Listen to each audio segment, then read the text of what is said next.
오늘은 자다 깼는데요.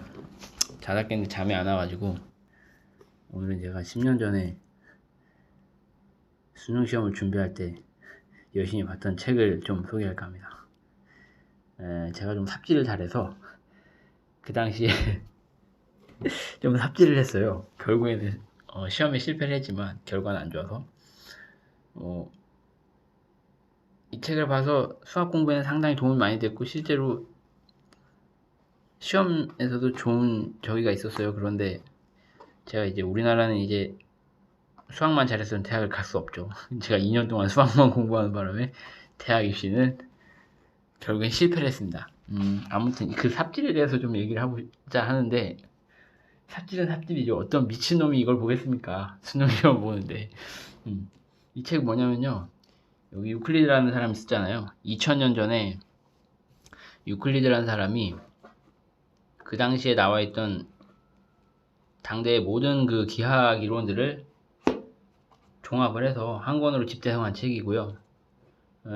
이게 한 권 한 권마다 여기 보면은 여기 공간기하는 유클리드지만 기하학 원론 공간기하는 또 토마스 히드죠. 이 사람이 후대의 그 영국 수학자로서 이 유클리드 원전에 대한 해설을 해놓은 거예요. 그거를 이제 제가 원전과 해설서를 같이 본 거죠. 그건데 지금 우리가 배우고 있는 중고등학교 수학의 대부분은 아마 이 내용에서 크게 벗어나지 않습니다. 이것을 이제 이게 다 이 당시에는 아직 수학 기호가 수학에 있던 플러스 마이너스 기호라든지 곱하기 기호, 루트 기호 뭐 이런 것들이 아직 나오지 않아 있기 때문에 전부 다 그게 말로 쓰여져 있어요. 굉장히 어렵습니다. 그래서 어렵다는 게 그 읽기에 너무 짜증이 나요. 하나의 예로 보여드리면 보세요. 이게 비율 편이에요. 비율 편에 이렇게 하면 되게 이해가 힘들어요. 보세요. 6개의 양들이 있는데 첫째와 둘째의 비율은 셋째와 넷째의 비율과 같고 다섯째와 둘째의 비율은 여섯째와 넷째의 비율과 같다고 하죠. 그러면 첫 번째와 다섯째를 더한 것과 둘째의 비율은 셋째와 여섯째를 더한 것과 넷째의 비율과 같다. 어렵죠. 이거 사실 수학 그 기호 대문자로 써가지고 그리고 그런 걸로 표현을 하면은 이거 눈에 한눈에 확 들어오거든요. 아무튼 이 당시 책 되게 어렵습니다. 그러니까 우리가 배우는 거는 여기 이 이론들의 뭐냐면 그냥 수학 기호로 이것 이론들을 그냥 표현한 거를 우리가 학교에서 배우는 거예요. 중학교, 고등학교 때. 거기다가 이제 유클리드 이후에 데카르트 좌표기하고요. 그 다음에 그 이후에 나왔던 여러 가지 삼각함수나 로그함수 같은 거 있죠. 그런 특수함수들 그 이후에 이과로 넘어가면 미분과 적분 그 다음에 공간도형의 상당 부분은 또 여기 있어요. 기하 벡터에서 배우는 거 공간도형 여기 보이죠? 이걸 또 기호로 옮겨서 배운 게 공간도형입니다. 그러니까 수학에 있어서 그냥 고전 수학이라고 얘기하시면 돼요. 물리학에서는 뉴턴 물리학이 있고 그 다음에 뭐 그 다음 나오는 게 뭐죠? 그 아인슈타인 저기 뭐야 그 나오죠. 그것처럼 아마 이 여기 있는 내용들의 한 60, 70%가 중고등학교 수학일 거예요. 그래서 제가 이 책을 본 이유이기도 하고 그렇습니다. 제가 그 당시에 이 책을 보면서 느꼈던 점은 수학은 절대 타 과목에 비해서 그러니까 선생님이 가르친다는 것 자체가 불가능하다고 생각했어요. 이걸 보면서. 왜 그런 거 하니? 그 뭐 수학적 지식은 전달을 해줄 수 있겠지만 그거는 지식까지만이에요. 그 학생이 어떤 수학적 사고의 능력이라든가 이런 거에 대해서는 절대로 한 인간이 다른 인간에게 그거를 가르쳐 줄 수 없다고 생각했습니다. 네. 왜 그러냐면 제가 지금 하나만 갖고 예를 들어볼까요? 1권 47에 보면은 그 유명한 피타고라스 정리가 있어요. 한번 볼게요. 왜 이 예를 드냐면 우리에게 가장 익숙하고 그리고 모든 사람들이 알고 있는 게 피타고라스 정리니까 그 예를 들어드릴게요. 자, 봅시다. 간단하게 이것만 좀 설명을 하고 방송을 그냥 끝내도록 할게요. 아이고, 피타고라스 정리가 어디 갔냐? 피타고라스, 이게 한손에 카메라 들고 있으니까 이게. 자, 보세요. 피타고라스 정리입니다. 이게 지금 우리가 학교에서 알고 있는 방법, 이게 피타고라스 정리예요. 직각 삼각형에서 직각과 마주보는 변을 가지고 정사각형 만들면 그 정사각형은 다른 변들을 가지고 만든 정사각형들을 더함과 넓이가 같다. 그쵸? 자, 요거는 유클리드가 증명한 증명 방식입니다. 그리고 넘어가면 이 왼쪽은 칸토르라는 수학자가 증명한 방식이고요. 오른쪽은 비로라는 수학자가 증명한 방식이에요. 접근 방식이 다르죠. 그리고 이 다음에 그 피타고라스 정리 증명하는 방법 중에 넓이로 증명하는 방법도 있긴 하지만 이런 식으로 닮은 꼴을 이용해서 증명할 수 있는 방법이에요. 그리고 우리가 학교에서 중학교 교과서에 가장 많이 실린 방법은 바로 이 방법이고요. 또 다른 방법으로는 이런 방법이 있습니다. 그러니까 여기서 저 같은 경우에는 피타고라스 정리 처음에 딱 보고서는 접근을 한 게 여기 있는 모든 방법이 아니었어요. 저는 그 방법이 아니었고 굳이 뭐 하자면은 설명을 드리자면 제가 했던 방법은 그거였어요. 저는 삼각형을 이렇게 그렸죠. 삼각형을 이렇게 그리고 여기에 이렇게 직각, 말대로 직각을 만들어요. A, 뭐 예를 들면 B, 얘도 B, 뭐 C 이런 식으로. 얘가 C죠. 그래서 그 당시에 어떻게 했더라, 이게 10년 전 거라 기억이 잘 안 나네요. 제가 했던 방법이 이거를 어떻게 썼더라? 아무튼 좀 기억이 안 나는데 제가 했던 방법은 제가 뭐 다음에 한번 해서 다음에 영상을 올릴 때 그 방법을 좀 찾아볼게요.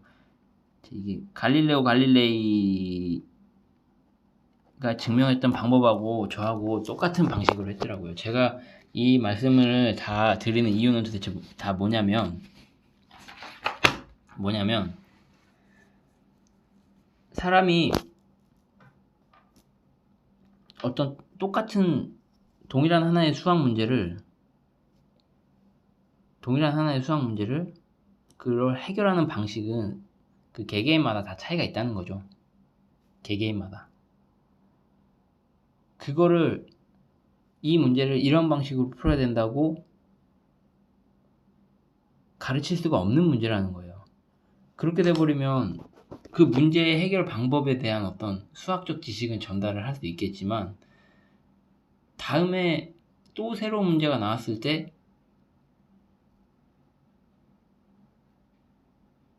그거를 푸는 능력, 그런 문제를 보고 그 문제를 인식을 하고 그거에 대한 해결 방법을 자기 스스로 자기 안에서 나오게 하는 방법은 그런 식으로는 가르칠 수가 없다는 거죠.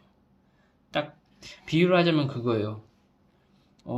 권투 선수가 체육관에 가서 배우는 건 뭐가 있을까요? 원투, 어퍼, 훅. 그 다음에 뭐 잽도 배우겠고, 그 다음에 더킹하고 위빙. 아주 기본적인 건 몇 개가 안 되거든요. 그런데 그거를 여러 사람한테 똑같이 가르치면, 그리고서 그 사람을 연습 게임에 올려놓으면 상대가 똑같다고 하더라도, 그 여러 사람에 대한 상대가 똑같다고 하더라도 그 각각은 경기를 풀어나가는 방식이 다르거든요. 왜냐면 그거는 그 사람이 그 연습 게임을 할 당시에 그런 어떤 상황에 놓여 있을 때 거기에 대한 인식 자체가 개개인마다 다르기 때문이에요. 바둑도 보세요. 바둑도 보시면 뭐 예를 들면 뭐 이세돌하고 누가 한다. 이세돌하고 알파고랑 한다. 뭐 커제하고 알파고랑 한다. 그럼 이세돌하고 커제하고는 완전히 다른 양상의 바둑을 하죠. 상대가 알파고이지만 뭐 얘가 적절할지는 모르겠습니다만 수학은 그런 거예요. 절대 누가 누구한테 가르쳐 줄 수가 없는 과목입니다. 그래서 학원을 보내도 잘 안 된다고 하는 이유가 그럴 수밖에 없는 거예요. 그러면은 학교나 학원에서 혹은 뭐 어떻게 할 수 있느냐? 학생이 문제를 풀 때 선생님이 할 수 있는 역할은 저는 그때 뭐라고 생각했냐면 문제의 상황에 직면을 했을 때 적절한 질문을, 문제 해결을 위한 적절한 질문을 해주는 것이, 그것이 선생의 역할이라고 생각을 했어요. 왜냐면 저는 수능 시험장에 들어갈 때 제 자신에게 문제를 봤을 때 그 문제를 보고 그 문제 해결을 위한 적절한 질문을 제 스스로에게 던져야 했거든요. 그게 공부하면서 항상 저에게 어려운 문제가 도달했을 때 새로운 아이디어, 좀 더 모범 답안보다 좀 더 이 문제를 더 잘 풀 수 있는 나만의 방법을 제 스스로에게 떠올리게 하는데 그런 질문들이 도움을 많이 줬거든요. 그래서 항상 보면은 나중에 이제 수학을 어느 정도 잘하게 됐을 때, 잘한다고 하긴 좀 그래요. 잘한다기보단 저는 시간이 오래 걸려서 푸는 스타일이었기 때문에 잘한다고 할 수는 없어요. 왜냐면 시험은 시간이 제한 시간 안에 풀어야 되는데 전 그걸 너무 힘들어했거든요. 근데 아무튼 문제를 일단 시간은 오래 걸려도 저는 오래는 붙잡고 있었어요. 제가 그걸 풀어야 된다고 생각을 했기 때문에 아무튼 그럴 때마다 시간은 오래 걸려도 정답은 항상 거의 보면은 정답률은 95% 이상이었어요. 95가 뭐야? 거의 10문제 풀면 거의 10문제 다 맞았죠. 그때 뒤에 해설지를 보면 항상 30%에서 35%, 많게는 한 40%까지는 항상 모범 답안하고 저의 답안은 해결 과정이라든지 문제에 대한 이해 방식, 그 문제를 접근하는 방식이 전혀 달랐습니다. 해설지가 예를 들면 좌표로 문제를 풀었으면 저는 기하 작도만 갖고 푸는 적도 있고요. 최대 최소 문제를 해결할 때 뭐 저는 뭐 미적분으로 풀었는데 그쪽은 뭐 절대부등식으로 푼다든가 뭐 이런 거 있잖아요. 그러니까 방법이 다뤘는데 결국에는 답으로 향하는 과정에서 그 중간에 어디서 만나더라 하는 걸 제가 알게 됐습니다. 그걸 알고 난 다음에는 우리가 이제 그걸 알고 난 다음에는 수학을 절대로 답지를 보지 않았죠. 답지는 의미가 없다고 생각했어요.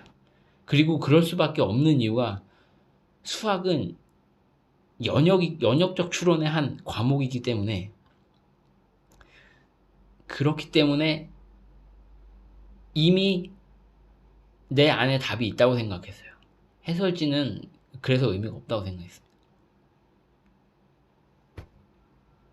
오늘의 결론은 뭐 그러니까 뭐 좀 길었는데 수학은 수학적 지식을 타인이 나에게 전달을 해줄 수도 있지만 내가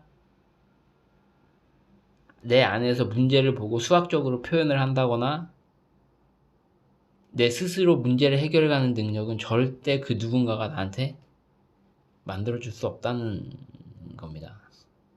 이게 아이들을 학원에 보냈을 때 다른 과목은 성적이 올라도 수학만 유독 학원을 보내도 학원에서 해결해주지 못하는 이유가 그거예요.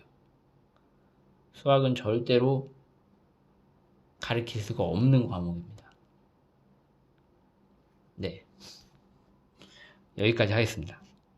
다음에 또 얘기할게요. 이 수학에 대한 거는 제가 얘기할 게 많아요. 다음에는 뭐 연역적 추론에 대해서 얘기할 것도 있고 뭐 그래요. 다음에는 뭐 연역적 추론이라든지 뭐 수학이라는 과목이 과연 어떻게 돼 있나 이런 거 한번 얘기 한번 해볼게요. 잠이 안 와가지고.